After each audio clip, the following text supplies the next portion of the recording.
Que a graça e a paz do nosso Deus estejam com todos nós, hoje e sempre. Amém. Queridos irmãos e irmãs em Cristo Jesus, há momentos em que nossas orações são longas e bem elaboradas.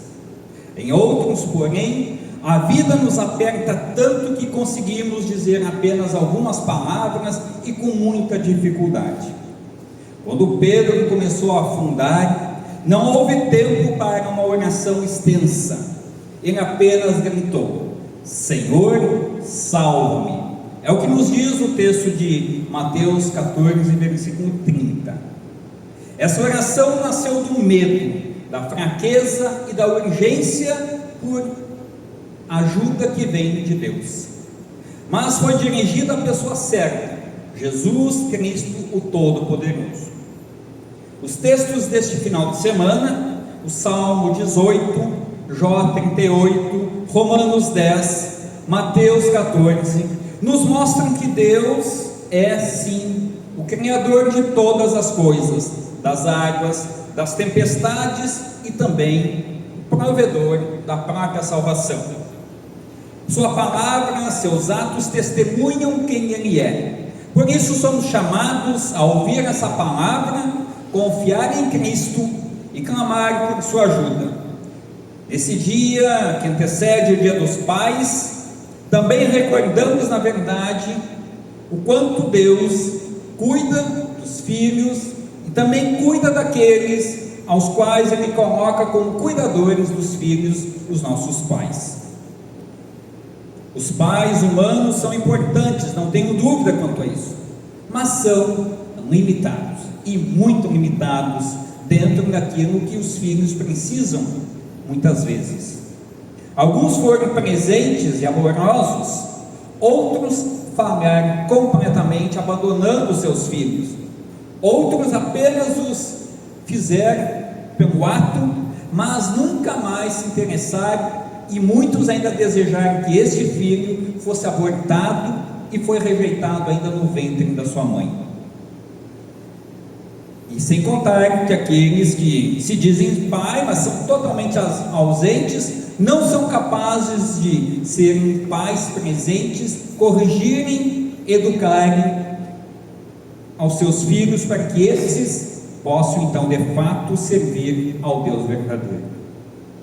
Deus, porém, é o Pai eterno, nunca falha, nunca abandona seus filhos e permanece fiel em todas as tempestades pelas quais nós passamos na vida. Vejamos só, a voz do Criador em meio ao caos. Exatamente isso que nos apresenta o livro de Jó. Deus repreende a um homem profundamente ferido, machucado. Jó havia perdido filhos, bens, saúde e segurança. O seu corpo estava dilacerado em feridas, e diz o texto do livro de Jó que ele chegava a raspar com cacos de telha as feridas que saíam pelo seu corpo. Ele queria entender por qual motivo ele estava sofrendo. Ainda hoje muitos querem entender e questionam a Deus, dizendo: Deus não está sendo justo com o sofrimento pelo qual estou passando. E aí, em vez de dar respostas precisas como Jó gostaria de receber, Deus diz para Jó: onde é que você estava quando criei o mundo? Deus não diz isso para humilhar Jó, mas para recolocá-lo diante de uma realidade maior. Jó não conseguia compreender tudo, mas Deus continuava governando tudo. O Senhor havia lançado os fundamentos da terra, colocado limites no mar, ordenado o amanhecer e estabelecido as fronteiras entre a luz e a escuridão. A criação não surgiu por acidente, nem está abandonada à sua própria sorte. Ela pertence a Deus e é mantida e alimentada pelo próprio Criador. Jó não conhecia todos os motivos da sua dor, assim como eu e você não conhecemos todos os motivos. Alguns a gente até associa por algo que nós tenhamos feito, e alguns são realmente por algo que nós tenhamos feito, mas outros fazem parte da natureza humana pecadora, que mostra a dureza que é carregar o pecado em nós. Essa também é a nossa situação. Nem sempre sabemos por que determinada enfermidade apareceu, porque uma família entrou em crise, porque uma porta se fechou, ou porque uma pessoa amada partiu sem que nós estivéssemos, digamos, preparados para dar um tchau, um até logo. Há perguntas para as quais talvez não encontraremos respostas nesta vida. É aquela velha situação que a gente precisa dizer: vou anotar um papelzinho, colocar no bolso, e quando chegar na presença de Jesus, então posso perguntar diretamente ao meu Criador. Afinal de contas, na nossa racionalidade, não vamos encontrar as respostas, mas podemos compreender ao ouvirmos a palavra e entender que Deus tem todo o controle de todas as coisas sob as suas mãos, e essas coisas estão devidamente organizadas, e não nos sobrevirá algo mais ou menos do que nós possamos suportar ou estar reservado para nós. Por isso que ter fé não significa possuir todas as explicações. Fé é confiar naquele que conhece o que nós não conhecemos, vê o que não vemos e governa aquilo que não conseguimos controlar. Mas o Deus que ouve e vem salvar, conforme o Salmo 18 apresentado na queixa de Davi, o pedido de socorro e cercado de perigo, somos levados a entender que Deus não fecha os ouvidos para os seus filhos. Diz Davi no versículo 6 do Salmo 18: no meu desespero eu clamei ao Senhor e pedi que Ele me ajudasse. No seu templo, ou do seu templo no céu, o Senhor ouviu minha voz, Ele escutou meu grito de socorro. Esse salmo descreve Deus movendo céus e terra para socorrer seu servo. O Senhor não é apresentado como um espectador distante, do tipo, vamos ver até onde Ele consegue ir. Mas Deus se envolve, está envolvido em cada passo que seus filhos dão. Ele ouve, Ele desce, Ele intervém e salva. O Deus que estabeleceu os limites do mar, descrito lá no texto de Jó 38, é o mesmo que no texto do Salmo 18, estende a mão e tira seu servo das águas profundas, e é o mesmo que em meio e por meio de Cristo, estende a mão e socorre Pedro, quando ele diz: Senhor, salva-me. Há uma ligação sim entre todos os textos. As águas representam aquilo que ameaça, assusta e parece impossível de ser dominado. Deus, porém, permanece Senhor sobre elas. E olha que interessante, fato este que Jesus, ao caminhar sobre as águas, mostra que aquilo que ameaça o ser humano está sob seu domínio e não podem causar medo ou assustar ao Deus eterno que criou todas as coisas. As ameaças ficam debaixo dos pés de Jesus. Diz em Mateus 14 que os discípulos estavam no barco, lutando contra ventos e as ondas que estavam na iminência de derrubar e matar todos que lá estavam. Eles estavam exatamente onde Jesus os havia mandado estar. Isso nos ensina algo importante: nem toda tempestade significa que estamos fora da vontade de Deus. Nem toda tempestade ou dificuldade que nós passamos na nossa vida significa que agora nós estamos longe da palavra de Deus ou em débito, mas significa dizer que em meio às tempestades que vão acontecer na nossa vida, Deus se coloca do nosso lado e quer nos socorrer quando nós não conseguimos caminhar. Podemos obedecer ao Senhor e ainda enfrentar ventos contrários àquilo que nós gostaríamos de desfrutar. Podemos servir fielmente e ainda passar por aflições. A presença da dificuldade não significa a ausência de Deus. Nessas horas, os filhos de Deus podem ter certeza: coragem, sou eu, não tenho medo, é o que Jesus vai dizer para nós. Antes de acalmar o vento, Jesus dirige sua palavra aos discípulos. Primeiro eles ouvem sua voz, depois reconhecem sua presença. Pedro também depende da palavra de Jesus. Ele não salta do barco por iniciativa própria, do tipo um suicida. Não, ele pede uma ordem e Jesus diz: venha.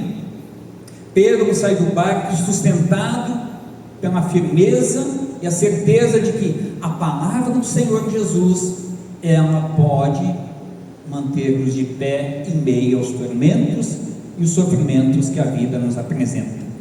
É claro que nós muitas vezes nessa nossa caminhada, nós nos assustamos, ficamos com medo, mas venha, diz Jesus, não tenhamos medo de estar na sua presença, de buscar a sua ajuda, buscar a sua força e seu sustento. E mesmo assim, quando nós fraquejarmos, podemos dizer que nem Pedro disse: Senhor, salva-me. E aí diz o texto: imediatamente Jesus estendeu a mão, segurou Pedro. Imediatamente ele segurou a mão, estendeu a mão e segurou você na sua angústia e não te deixou desamparado. A mão de Jesus é mais rápida do que o afundamento de Pedro. No final, os que estavam no barco confessam: de fato, o Senhor é o Filho de Deus. A palavra e os atos de Jesus testemunham a mesma verdade. Ele é o Filho de Deus, o Senhor da criação e o Salvador dos que clamam por misericórdia.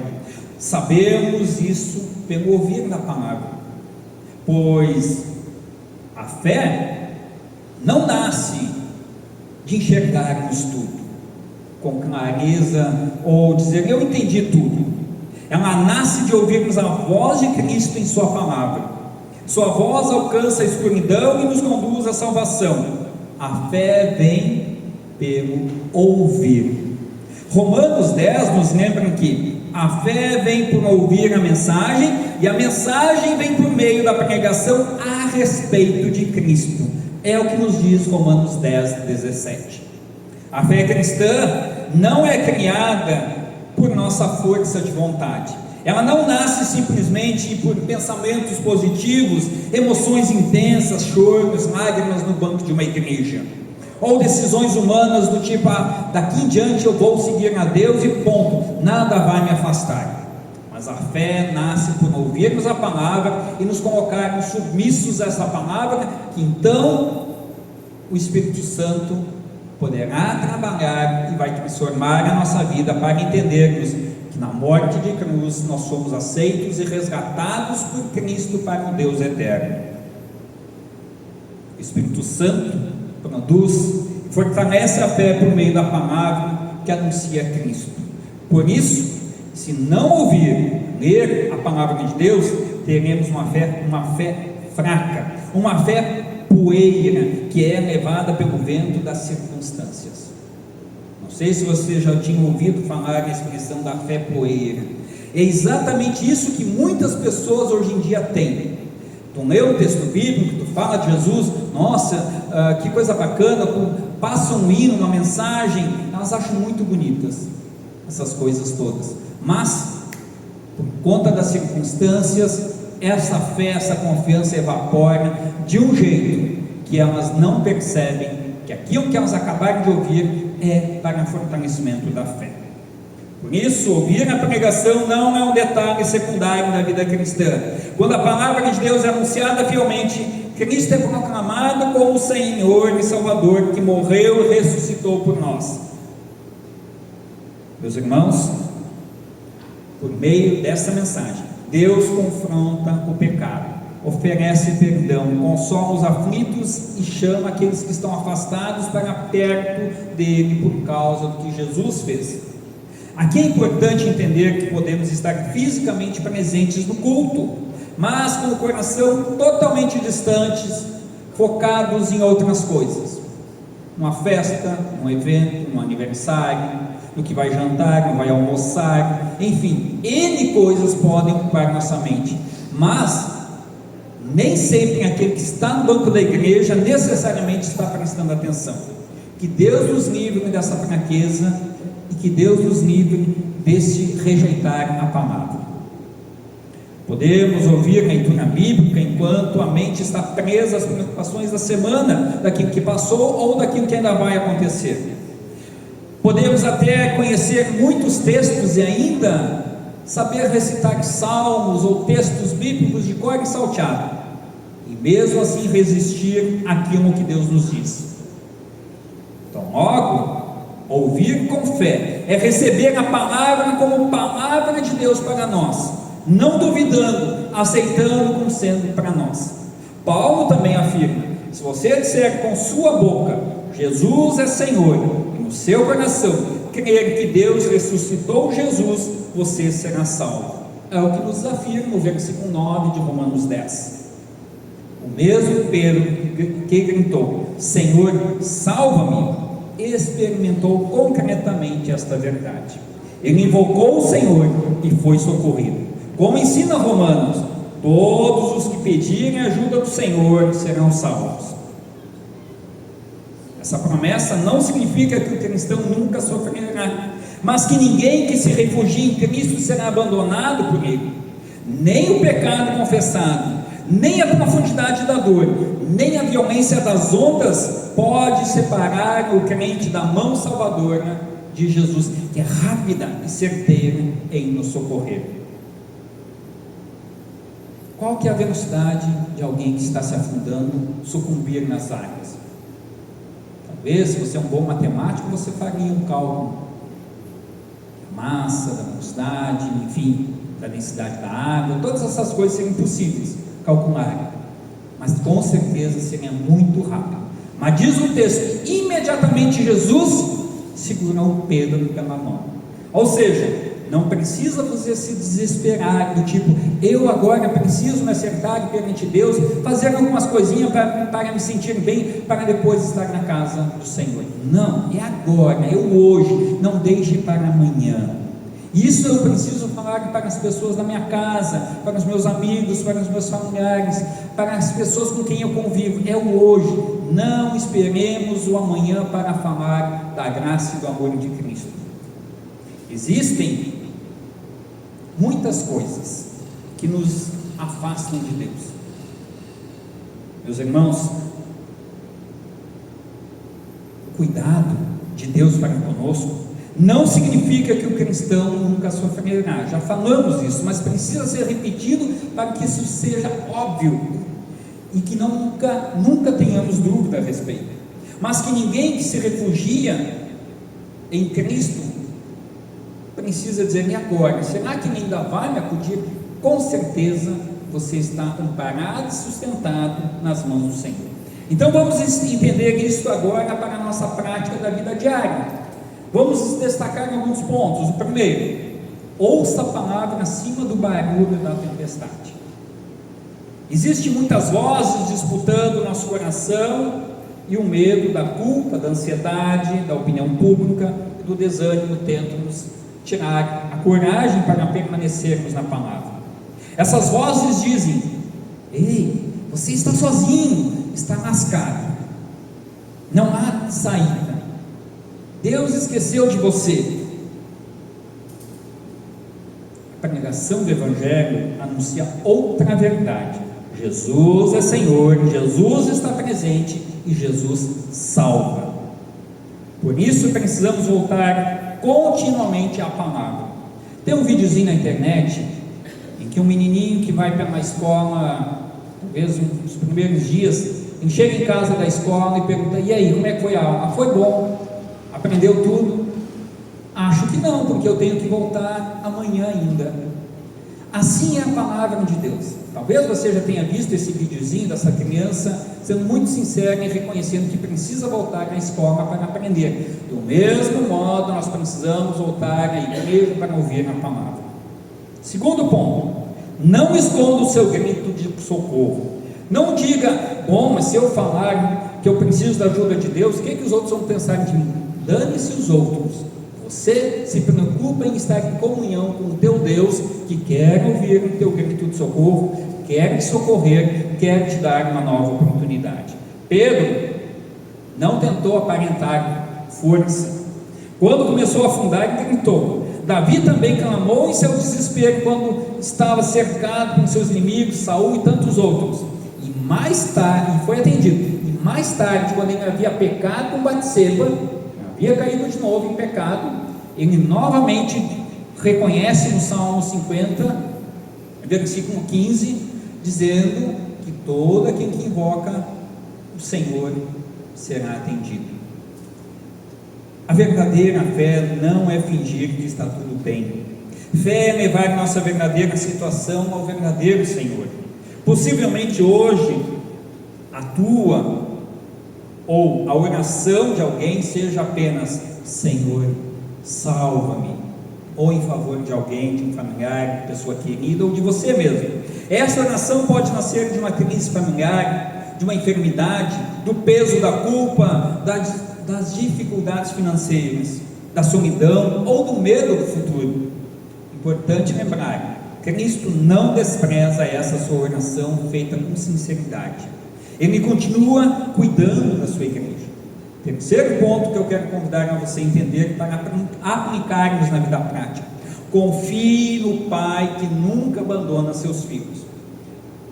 No Dia dos Pais, agradecemos a Deus pelos pais que nos amam, que protegem, ensinam, corrigem e apontam para Jesus. Eles merecem nossa gratidão e nossas orações. Ao mesmo tempo, reconhecemos que nenhum pai humano é perfeito.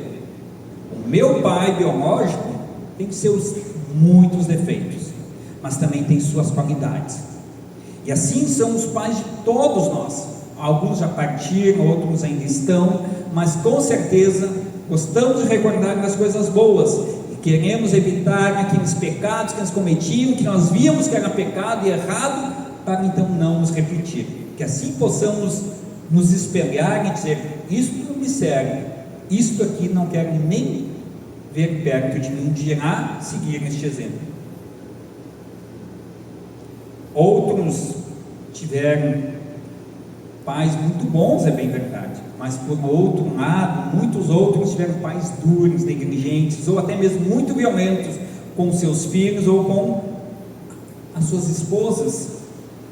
Para alguns essa data desperta saudade, para outros desperta feridas, até mesmo ódio e revolta.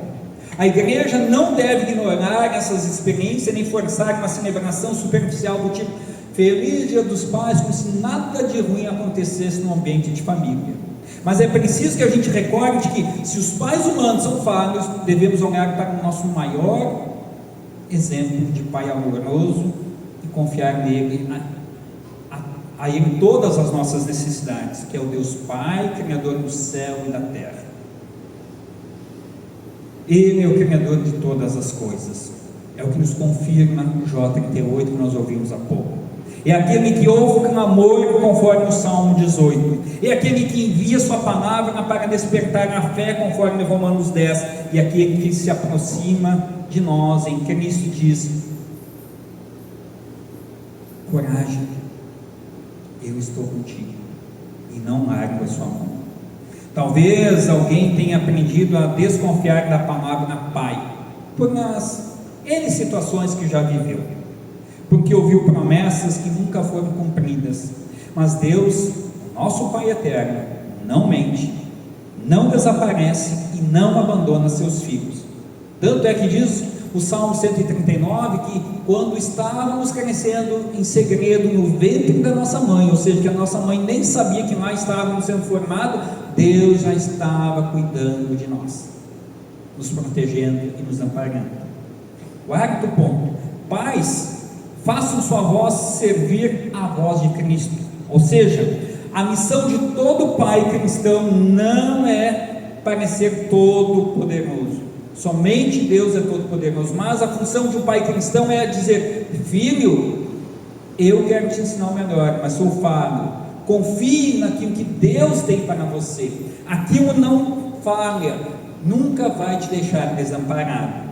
Mas o que eu mais vejo é pai cristão fazendo de conta que não é sua responsabilidade, é covarde na sua função de pai, rejeita o privilégio de levar seus filhos ao conhecimento da palavra de Deus, de conduzir os seus filhos até o Deus eterno. Muitos nem trazem seus filhos para serem batizados, os rejeitam e fazem eles rejeitarem ao Deus Criador. Que Deus tenha piedade desses pais, que eu digo covardes, porque não é para isso que Deus nos abençoou com a bênção de ser pai. Deus abençoa o homem com o privilégio de ser pai, para que este não descuide da educação religiosa dos seus filhos e os leve sempre de novo, insista com eles, admoeste dia e noite, como Jó fazia com seus filhos, preocupado, levantava-se de noite, fazia sacrifícios em oferenda a Deus, com preocupação que caso algum filho seu tivesse pecado.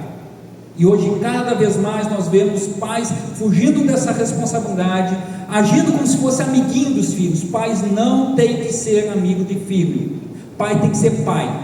E quando o pai é pai, os filhos admiram, o filho respeita, porque ele tem autoridade, e o filho precisa conhecer essa autoridade, e só desse jeito nós vamos ter sim uma sociedade melhor. Senão, se os pais não forem pais, nós estamos criando uma geração fraca e miserável espiritualmente. Podem até ter força física, e muitos desses nós já estamos vendo, estão agredindo quando casam as suas esposas, suas namoradas, espancando e fazendo atrocidades. E aí a culpa é da família? Não, é da covardia daquele que foi capaz de gerar um filho, mas inconsequente em ter gerado um filho, pois não lhe deu educação.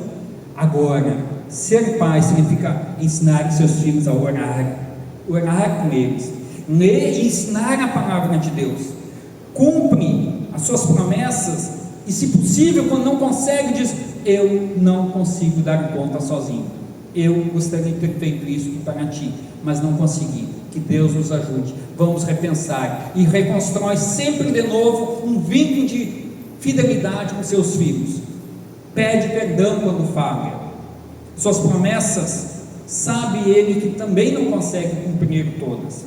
Corrige sem humilhar, demonstra que a força verdadeira está em depender de Deus. Um bom pai não diz apenas: olhe para mim e siga o meu exemplo. Ele diz: olhe para Cristo, porque eu também preciso dele. Vamos juntos na presença do Senhor, nós precisamos dele. E o pai que assim agir poderá viver, adormecer, na certeza de que quando ressuscitar, terá os seus filhos ao seu lado na eternidade, pois um pai que leva os seus filhos ao conhecimento da palavra de Deus, pode morrer tranquilo, sabendo que os seus filhos haverão de continuar a fé e a dependência em Cristo. Mas o que nós vemos normalmente é pais que são relaxados na sua função paterna. Que Deus nos livre de ser assim. E se nós vermos como servos de Deus, como irmãos na fé, devemos dizer: meu irmão, precisamos repensar. Não faça isso na frente dos filhos, mas chame de lado, aconselhe como um irmão, como um pai chama o seu filho e diz: olha, vamos por aqui, para que a gente não cause desconforto também no ambiente familiar e não tire a autoridade do pai, mas que a gente faça isso de modo responsável e cuidadoso. Quinto ponto: a igreja é enviada para anunciar, e é o que nos lembra no Romanos 10. E Romanos 10 pergunta como as pessoas crerão se não ouvirem, e como ouvirão se ninguém anunciar. A fé vem pelo ouvir. Por isso a igreja não pode permanecer em silêncio. Não posso sentar em um banco da igreja, ficar no tempo do culto e sair daqui fazendo de conta: bom, eu não preciso me preocupar. Nós, graças a Deus, no caso da congregação, nós temos um grupo de WhatsApp. Poderíamos tranquilamente entrar em contato com nossos irmãos, dizendo assim: tenho sentido a sua falta nos cultos. Talvez você diga: pastor, mas eu também tenho faltado aos cultos. Mas isso não me impede de eu começar a demonstrar amor, respeito e cuidado como irmão na fé pelos meus irmãos que hoje não estão aqui. Por fim, o conteúdo da pregação deve ser claro, que é: Jesus é Senhor, morreu pelos nossos pecados, ressuscitou, perdoa, sustenta e salva todo aquele que invoca seu nome. Então nós podemos concluir com muita tranquilidade. Talvez estejamos no barco, assustados com o vento, assim como os discípulos estavam. Talvez tenhamos saído do barco e agora percebamos nossa fraqueza. Talvez já estejamos afundando. Talvez a ponta da unha, como se diz, aparecendo ainda. Mas ainda dá tempo de suspirar e dizer: Senhor, salva-me, e será salvo. Em qualquer dessas situações, a esperança não está na nossa força, na nossa fé, naquilo que eu digo acreditar, mas nas promessas que Deus diz: isto é para ti, na força daquele que nos convida para confiar plenamente nele. Escutemos a sua voz que diz: coragem, sou eu, não tenho medo. E é o mesmo Deus que, por meio do profeta Isaías, no capítulo 41, versículo 10, também nos diz algo muito parecido. E lá diz assim: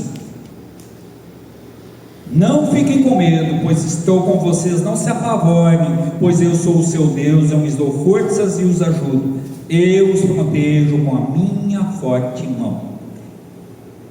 Isaías 41, 10.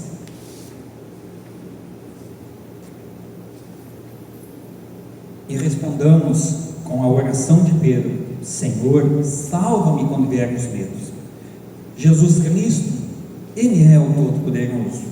Sua palavra testemunha essa verdade, seus atos confirmam essa verdade, sua cruz e sua ressurreição selam esta verdade.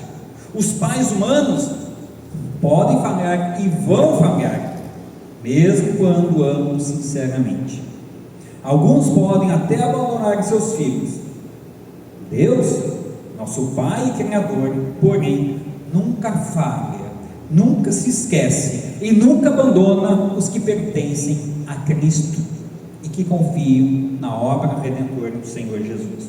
Portanto, ouça a palavra, confie na promessa, invoque o nome do Senhor, e quando as ondas crescerem, lembre-se: a mão de Jesus continua estendida, e sua palavra continua dizendo: coragem, sou eu, não tenho medo. Por isso também podemos adorar a Jesus e dizer: de fato, o Senhor é o Filho de Deus. Amém.